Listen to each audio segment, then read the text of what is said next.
بھائیو، حج کے طریقے کی ڈیٹیل میں جانے سے پہلے حج کی 3 اقسام کا سمجھنا ضروری ہے۔ حج کی پہلی قسم ہے حج تمتع، جو حج کی افضل ترین قسم ہے۔ سب سے افضل حج ہے حج تمتع۔ تمتع عربی زبان میں کہتے ہیں نفع اٹھانے کو۔ اس میں ایک ہی سفر کے اندر عمرہ اور حج جمع کیا جاتا ہے، یعنی عمرے سے بھی نفع اٹھایا جاتا ہے، اور ایسا نفع اٹھایا جاتا ہے کہ عمرہ کرنے کے بعد احرام کھول دیا جاتا ہے، احرام کی پابندیوں سے آزاد، اور پھر حج کے لیے الگ سے احرام باندھا جاتا ہے۔ اسے کہتے ہیں حج تمتع۔ عمرہ کرنے کے بعد بال کٹوائیں گے، حلق کروائیں گے، احرام کھول دیں گے، اور ان پابندیوں سے آزاد ہو کر 8 ذو الحجہ کا انتظار کریں گے، اور حج کے لیے دوبارہ سے احرام پھر باندھا جائے گا۔ اب چونکہ اس میں ایک سفر میں عمرہ اور حج جمع کیے جاتے ہیں، لہذا قربانی واجب ہے۔ یہ حج کی قربانی کا عید کی قربانی سے کوئی تعلق نہیں ہے، یہ الگ سے قربانی ہے۔ دم شکر واجب ہو جاتا ہے جو شخص ایک سفر میں عمرہ اور حج جمع کر لے۔ یہ بہت بڑی اللہ کی نعمت ہے کہ حج کے لیے تھے اور عمرے کو بھی اویل کر لیا۔ مشرکین عرب میں تو اسے گناہ سمجھا جاتا تھا، وہ میں آگے بتا بھی دیتا ہوں۔ تو قربانی واجب ہے، سورۃ البقرہ کی آیت نمبر 196 میں اس کا ذکر موجود ہے۔ اور اگر کوئی شخص قربانی کی استطاعت نہ رکھتا ہو تو پھر اسے اجازت ہے کہ وہ 10 روزے رکھے گا، 3 روزے حج کے دنوں میں اور 7 روزے گھر واپس آ کر۔ اور وہ حج کے دن کون سے ہیں؟ 8 ذو الحجہ، 9 ذو الحجہ، 10 کو تو ویسے ہی نہیں رکھ سکتے، اور اس کے بعد ایام تشریق 11، 12 اور 13۔ ان 5 دنوں میں سے کوئی سے 3 دنوں میں وہ روزے رکھ لیں۔ ویسے عام حالت میں ایام تشریق کے روزے رکھنا بھی پریفریبل نہیں ہے، لیکن حاجی کے لیے اجازت ہے۔ 10 ذو الحجہ کا روزہ حاجی بھی نہیں رکھ سکتا۔ وہ بخاری اور مسلم کی متفق علیہ حدیث ہے کہ آپ صلی اللہ علیہ وسلم نے ارشاد فرمایا کہ اللہ تبارک و تعالیٰ نے ان 2 دنوں میں روزہ رکھنے سے منع کر دیا ہے، عید الفطر کا دن اور عید الاضحیٰ کا دن۔ تو عید کے 2 ہی دن ہوتے ہیں، جو 3 دن قربانی ہوتے ہیں وہ یوم النحر ہے، وہ قربانی کے دن ہے، نہ کہ عید کے دن۔ عید کے دن 2 ہی ہیں، یکم شوال اور 10 ذو الحجہ۔ تو یہ جو 5 دن ہیں، ان کے روزوں کا ریفرنس صحیح بخاری کے اندر 1999 نمبر حدیث ہے۔ سیدہ عائشہ اور ابن عمر رضی اللہ تعالی عنہما کہتے ہیں کہ جو شخص حج کے لیے استطاعت نہ رکھتا ہو اور قرآن میں جو حکم آیا کہ روزے رکھ لے، تو وہ 3 دن کون سے ہیں جو حج کے دن ہیں؟ تو اس میں انہوں نے بتا دیا کہ ایام تشریق ہیں یا 9 ذو الحجہ کا دن ہے۔ بھائیو، آپ صلی اللہ علیہ وسلم نے صحابہ اکرام علیہم رضوان کو حکم دیا کہ وہ حج تمتع کریں۔ آپ صلی اللہ علیہ وسلم خود نہیں کر سکے، ایک مجبوری کی وجہ سے، وہ میں آگے ذکر کر دیتا ہوں۔ صحیح بخاری اور مسلم کی متفق علیہ حدیث ہے، بخاری میں 2506 اور مسلم میں 2950، کہ آپ صلی اللہ علیہ وسلم نے ارشاد فرمایا، اگر مجھے جو بات اب معلوم ہوئی ہے پہلے معلوم ہوتی تو میں بھی حج تمتع کرتا۔ تو آپ صلی اللہ علیہ وسلم نے صحابہ کو حکم دیا کہ عمرہ کرنے کے بعد احرام کھول دیں وہ صحابہ جو اپنے ساتھ قربانی کا جانور نہیں لے کر آئے۔ اکثریت نہیں لے کر آئے تھے، غریب لوگ تھے، کئیوں نے تو روزے ہی رکھنے تھے۔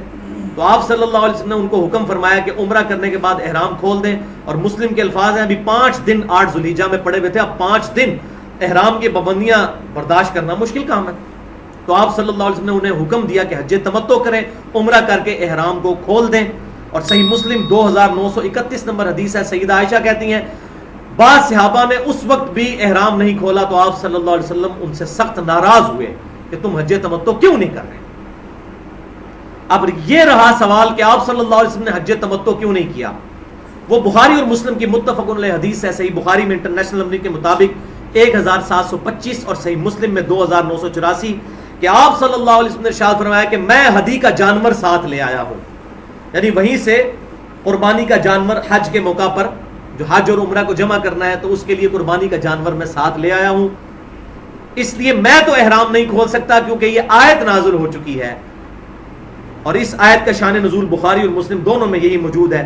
سورۃ البقرہ آیت نمبر 196، بسم اللہ الرحمن الرحیم، وَلَا تَحْلِقُوا رُؤُوسَكُمْ حَتَّى يَبْلُغَ الْهَدْيُ مَحِلَّهُ، اس وقت تک اپنے سر کے بال مت منڈواؤ جب تک کہ قربانی کا جانور اپنی اصلی جگہ پر یعنی منا میں قربان ہونے کے لیے نہ پہنچ جائے.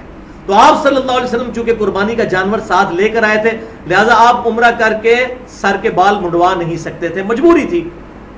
تو آپ صلی اللہ علیہ وسلم نے پھر حج تمتع نہیں حج قران کیا، لیکن افضل حج تمتع ہی ہے کیونکہ آپ صلی اللہ علیہ وسلم نے اس کا حکم فرمایا. اور صحیح مسلم میں انٹرنیشنل نمبر کے مطابق 3009 نمبر حدیث ہے. ابن عباس کہتے ہیں کہ مشرکین عرب جو تھے وہ حج کے دنوں میں عمرہ کرنے کو گناہ سمجھتے تھے. وہ کہتے تھے حج کے پروٹوکول کے خلاف ہے، بندہ حج کے لیے نکلا ہے ذات عمرہ کیوں کرے. تو آپ صلی اللہ علیہ وسلم نے اس رسم کو توڑا اور آپ صلی اللہ علیہ وسلم نے صحابہ کرام علیہم رضوان کو اس بات کا حکم دیا کہ وہ حج تمتع کریں، ایک ہی سفر میں عمرہ اور حج کو جمع کریں. آپ صلی اللہ علیہ وسلم نے حج قران کیا، اس میں بھی حج اور عمرہ جمع ہوتا ہے، لیکن اس میں ایک فرق ہے کہ عمرے کا احرام کھولا نہیں جاتا بلکہ وہ کنٹینیو چلتا ہے حج کے ساتھ، حج کے بعد پھر احرام کھولا جاتا ہے. بخاری اور مسلم کی متفق علیہ حدیث ہے. صحیح بخاری میں 2506، صحیح مسلم میں 3014 اور 2943 اور 2950. سراقہ ابن مالک بن جوشم رضی اللہ تعالیٰ عنہ وہ کہتے ہیں کہ میں نے جب آپ صلی اللہ علیہ وسلم کی یہ بات سنی کہ آپ صلی اللہ علیہ وسلم نے اپنی مبارک انگلیاں یوں داخل کی مشرکین عرب کی رسم توڑتے ہوئے کہ آج کے بعد حج اور عمرہ اس طرح آپس میں داخل ہو گئے ہیں جیسے میں نے یہ انگلیاں داخل کی ہیں. تو سراقہ ابن مالک رضی اللہ تعالیٰ عنہ نے سوال کیا، یا رسول اللہ صلی اللہ علیہ وسلم کیا یہ حج اور عمرے کا جمع ہونا، تمتع ہونا، یہ خاص ہمارے ساتھ ہے یا قیامت کے لیے، قیامت تک کے لیے؟ تو آپ صلی اللہ علیہ وسلم نے ارشاد فرمایا یہ حکم قیامت تک کے لیے ہے کہ حج اور عمرہ ایک سفر میں جمع ہو گئے. الحمدللہ. دوسری قسم ہے حج قران. قران کہتے ہیں ملانے کو، حج اور عمرہ دونوں سائملٹینیسلی مل جائیں، اس کو کہتے ہیں حج قران. اس میں عمرہ کرنے کے بعد احرام نہیں کھولا جاتا بلکہ یہی احرام آگے کنٹینیو چلتا ہے اور حج کرنے کے بعد پھر احرام کو کھولا جاتا ہے. یہ حج تمتع اور حج قران کا فرق ہے. قربانی اس میں بھی دی جاتی ہے کیونکہ عمرے سے فائدہ اس میں اٹھایا جاتا ہے، لہذا حج قران میں بھی قربانی ہوگی. لیکن فرق کیا ہے کہ عمرہ کرنے کے بعد احرام نہیں کھلے گا بلکہ وہی احرام کنٹینیوس آگے جاری رہے گا اور پھر حج کی ایکٹیویٹیز پرفارم کر کے جب سب لوگ احرام کھول رہے ہوں گے تو یہ احرام پھر کھولا جائے گا. اس میں ایک آسانی موجود ہے، وہ صحیح بخاری میں انٹرنیشنل نمبر کے مطابق 1556 اور صحیح مسلم میں 2992، 3086 اور 2910 کہ آپ صلی اللہ علیہ وسلم نے اس چیز کی اجازت مرحمت فرمائی، بلکہ آپ صلی اللہ علیہ وسلم نے یہ چیز تعلیم فرمائی کہ جو حج قران کرنے والے ہیں وہ پھر صفا مروہ کی ایک ہی صحیح کریں گے جو انہوں نے عمرے کے لیے کر لی. حج کے بعد والی صحیح حج قران والے نہیں کریں گے، صرف حج تمتع اور حج افراد والے کریں گے. تو یہ ایک اس میں آسانی موجود ہے. قربانی کا جانور تو دینا ہوگا. تیسری قسم ہے حج افراد. افراد عربی زبان میں کہتے ہیں، ہم اردو میں بھی لفظ استعمال کرتے ہیں، فرد، اکیلے کو، یعنی اکیلا حج، اسی کا احرام باندھنا، اسے کہتے ہیں حج افراد. یہ بڑے تھوڑے لوگ کرتے ہیں. دنیا کے 99.9% مسلمان حج تمتع ہی کرتے ہیں. بہرحال حج افراد میں کیا ہوتا ہے کہ 8 ذوالحجہ کے بعد جو باقی حج کی ایکٹیویٹیز موجود ہیں حج تمتع کے حوالے سے میں بتاؤں گا، وہی ایکٹیویٹیز آگے کنٹینیو جاتی ہیں.